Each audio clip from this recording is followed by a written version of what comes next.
Hit the help button. Hit the bell button. What's going on, everyone? So today I wanted us to go through the color grading process for the short film that we released a little over a month ago, titled "Too Dark Not to Be Black." I've selected only 2 clips so that I don't waste anyone's time. So yeah, let's jump into it. All right, so we here in DaVinci Resolve. As you can see that the image is flat because it was shot in film. And this is from the Blackmagic 4K with the Sigma 18235. So we need to convert this into Rec 709. So there's a couple of ways to do this, but the one that I prefer is coming to this settings, go to the color management, and in the color science, I choose DaVinci Y RGB color managed and deselect the automatic color management so that I can get more options here. And I prefer to work in the DaVinci White gamut. And the output color space is going to be Rec 709 gamut 2.4. So straight away you see that the image is now converted into Rec 709, and the the image itself is sort of neutral. So the first thing that I did here was to expose the image, because for me I felt like it's a little bit brighter than I would like it to be.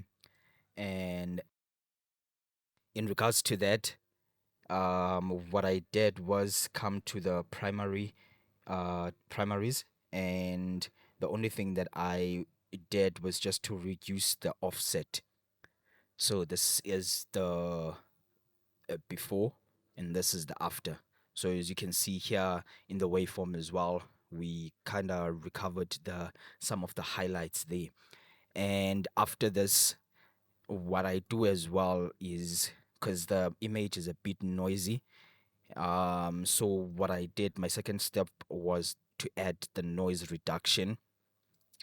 And here I use the spatial noise reduction at 29.4. I didn't push it a lot um, because it was noisy, but I didn't want to make it very clean, because, like, grain is also part of the film look.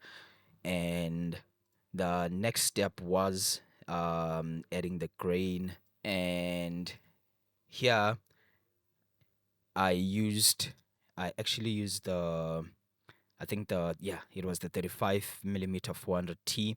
I didn't do much, but to reduce the grain size and the texture as well.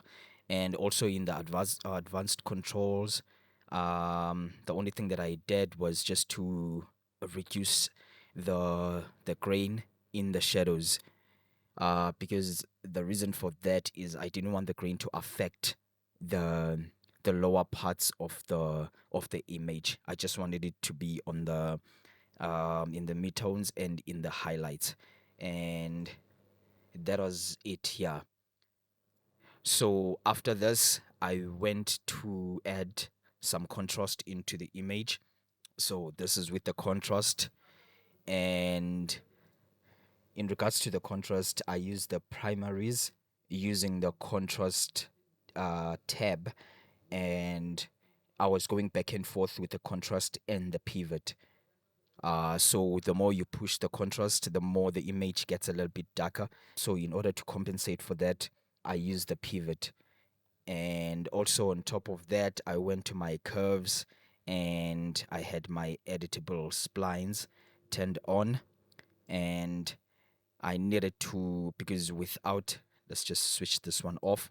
So as you can see in the lower end of the image, it's almost clipping. It's not bad, but I wanted to recover some of the details, and adding more basically, but without clipping. And that's basically it. So basically in my primaries, I lifted my gamma and reduced more on the highlights, and that was it.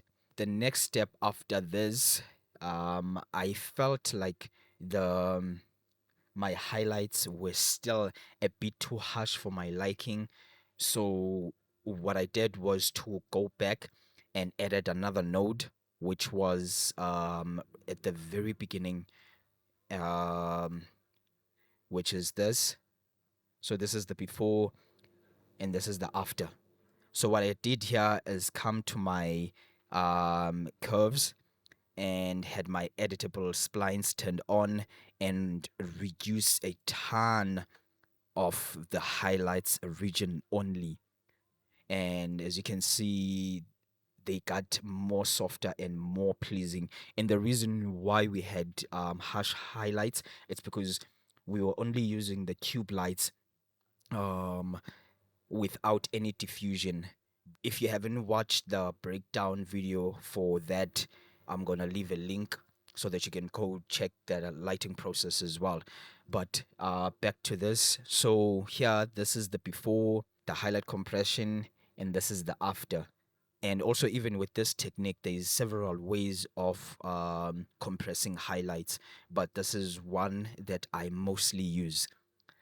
And after this, I went to balance the image using my hue versus hue.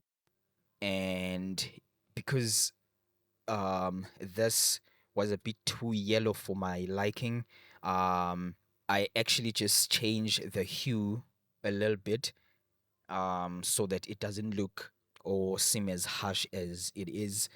And also I added some magenta into the skin tone because it felt a little bit greenish. So this is the before and this is the after.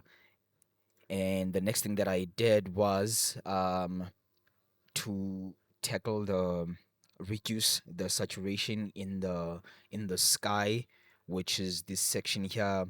And then in regards to the hoodie, I desaturated it a little bit just to have it more pleasing to the eye.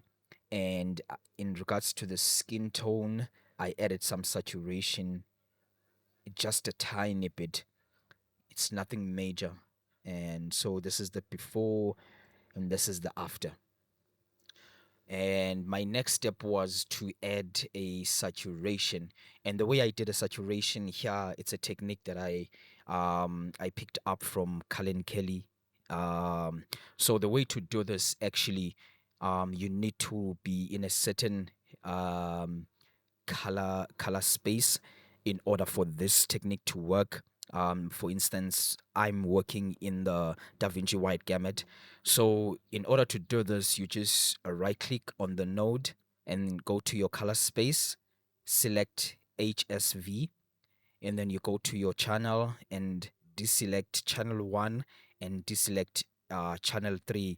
So here you only leave channel 2. So basically what you're doing here, it's deactivating the hue and the value. So you're only concentrating on the saturation of the image and nothing else. Because sometimes, when you're using this saturation tab, the intensity or the hue and the luminance of the image tend to be affected. So that's the reason why I prefer this image, because when it comes to this, you're only concentrating on the intensity of the colors, nothing else. So this is with the saturation. And the way to work around this, it's to you're using your gain to saturate the image. So as you can see, like if I reduce my gain, it gets desaturated. But I like to work back and forth with the gain and the gamma. The next thing that I did was to add a vignette because I felt like his face was a bit drowning in the image. And the way I did here, it's so I selected just part of his face so that he can just pop a little bit. Let me just turn the window off. So this is the before and this is the after. And also what I did here as well was to compress, because after I've done this, the highlights, went back to be a bit harsh again. So I needed to reduce those. So as you can see, very subtle changes, but they make a huge difference. And when it comes to the look, what I did here was use the LUT, which is the film LUT, which is the one that comes with DaVinci Resolve, and I use the KODAK 2383 D55. I know some people when they use um, the the film emulation LUT, they prefer to work in a Cineon um, color space, but for me, I prefer to well, it depends actually on the image. And yeah, so for this one, actually, I just applied the image straight to the DaVinci White Gamut color space, and this is how it looks, and it looks beautifully. And I know when it comes to technicality, I break a lot of rules to get to the image that I want. I know a lot of people might be against that, but for me it doesn't really matter, because at the end of the day I get to the results that I want. So this is part of the techniques that you can take or leave. But as you can see that the image went from this to this, and it looks amazing. And obviously there were certain things that I didn't like for instance, if you look at his skin tone, it's a little bit blue in it. And in order to do that, I had another node just to adjust the look. And the way I did this was it was very simple, because all I took care of is just come to my primaries and just boost my red and take out some of the blue and my greens. So this is how it looks after that. So as you can see, his skin tone now looks more natural. This is before and this is after. So as you can see, like, sometimes you don't need to do a lot when it comes to having LUTs. Um, but for this one, as you can see, it worked perfectly fine without me doing a lot of things. But the little nuances that I did made a huge difference in regards to how his skin tone looks. And after this, because you know the Sigma 18 to 35 is a very sharp lens, what I did is just to reduce the sharpness, I went to my primaries and went to my mid details and reduced that by a ton. So as you can see, it got to be a bit soft, or very soft. Let's just zoom that. This is the before and this is the after. And my last step here was the final adjustment for the entire image. And what I did here was just to come to my curves and boost the lows just a tiny bit, and the low soft as well, just for us to recover from all of this. As you can see, the blacks are a bit clipping. I know that I wanted a pushed image, but I just wanted to reduce that. So as you can see, this is the before and this is the after. It's very subtle. It's very subtle. And that was it.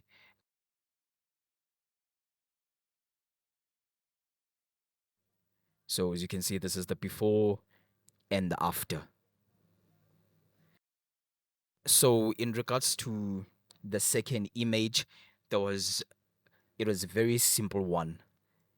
Let's just mute everything there. So this is our Rec 709 image, and this was actually shot at 1250. So I'm gonna try and move fast here. So what I did here first was to add some exposure, because the image, it looked a little bit dark for my liking, and the way I did that as well was just to using my offset, nothing else. And we balanced the image. No, after this, I actually added some noise reduction, because as you can see, there's a lot of noise here. But how I did this actually was just to select the what is just the lower end of the image. So I didn't want to reduce the noise um, in the midtones and the highlights. I wanted the grain, or the noise rather, to be there. So my noise reduction only affects the lower end of the image. And this is how it looks. This is the before and this is the after. So after this, what I did here is the reverse of the noise reduction with the grain. So instead of affecting the lower end or the lower parts of the image, I'm only affecting the midtones and the highlights. And the way I did this is just to come to using the qualifier and just the luminance part, and selecting just the high end part of the image. So the grain is only affecting the high and the midtones. So after this, we balanced the image. In order for me to do this, what I did was I used my offset, added a bit of reds, and took out a bit of green and a little bit of blue as well. And also, I changed the hue of the blue light and turned it into a cyan color. And I reduced as well in the hue versus saturation. I reduced the saturation of the cyan, also the warm light, and that's about it. And this is the before, and this is the after. It's nothing major, but it made a huge difference as well. So my next step after this was to add some contrast. For the contrast, I use my primaries and my curves. So I lifted my gamma and reduced a ton of the highlights and added a contrast. And I always go back and forth with the contrast and the pivot. And in my custom curves, I had my editable splines turned on, and I just lifted. I actually just reduced my blacks and lifted my highs, and that was about it. So this is the before and this is the after. I know some people may feel like it's a little bit too pushed, but I prefer that, and that is the look that I was going for. And then in regards to the highlights as well, after the contrast, I went back and did something similar that I did on the previous image, compressing my highlights, but obviously the settings are a little bit different. So here as well, I used my custom curves. I had my editable splines turned on and reduced a ton of the highlights. So this is how it looks. And after this, I added a saturation, and I used the technique that I used on the previous image as well in regards to this. And this is how it looks. So here I went back and forth as well with my gamma and my gain. So this is the before and this is the after. I know to some people it may seem a little bit too pushed, but if we come back to the vector scope, you can see that everything is still in the same form. So for the look, the first thing that I did actually was go to my temperature slide and added some blue in there, and in my lift, I had my reds. I reduced a bit of reds and added a bit of blue. And then for my gamma, I did the opposite of that because I added some reds and took out a little bit of green and a little bit more of blue. And for my gain, I added a bit more of red and took out more of the blues. And then in my offset, I took out a little bit of reds and just a tiny bit of the greens, and in the blues I took out more of that. And then the next thing that I did was come to my log wheels. The only thing that I did was to reduce more of the reds and added a bit of green and blue. So I actually just pushed the highlights into the cyan side, and this is how it looks. So this is before the look, and this is after. And then on the last node, the only thing that I did actually was just to reduce my mid details, because the image look a bit sharp, because the sigma is clinically sharp, and this is how it looks. So this is where we are with the after the grade. So this is like we came from this to this. I hope you enjoy that. If you have any questions or any advice for me, you can hit me up on the comments. And don't forget to like and subscribe and hit that bell button, because there's more coming.